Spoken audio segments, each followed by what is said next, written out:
Bienvenue, je dis le mot de bienvenue puisque Muriel Filleul me demande de commencer, mais je céderai la star de l'après-midi, c'est Julia Ferloni, qui est la conservatrice qui a mis en œuvre cette exposition et qui va vous en dire beaucoup sur toutes ces curiosités, tous ces objets amoureux, voilà, très variés, cet abécédaire voilà, qui est très divers dans nos collections.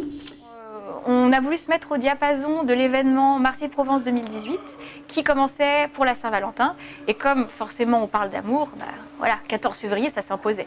Mais à l'origine, on a des collections qui sont très diverses au Mucem, plus d'1 million d'objets, dont une grande partie est liée à l'amour, puisque s'il y a bien un thème que toutes les sociétés d'Europe et de Méditerranée ont traité et traitent toujours, c'est celui des sentiments amoureux. Alors effectivement, on a décidé d'adopter la forme de l'abécédaire parce que c'est une forme qui est légère, qui est moins contraignante pour nous et puis surtout qui est ludique.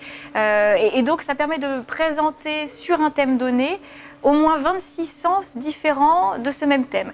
Et pour l'amour, qui est un thème extrêmement vaste, extrêmement riche, il n'y avait qu'à se baisser pour trouver des objets pour illustrer ces différentes thématiques de l'amour.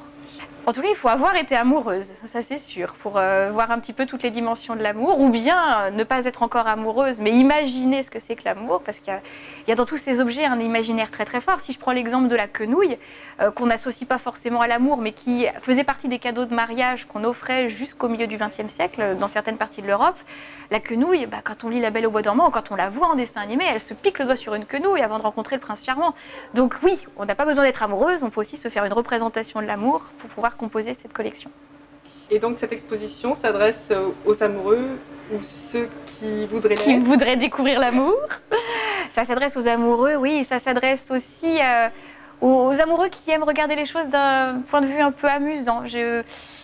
J'aime les objets humoristiques, il y a beaucoup d'objets dans cette collection qui ont trait à l'humour.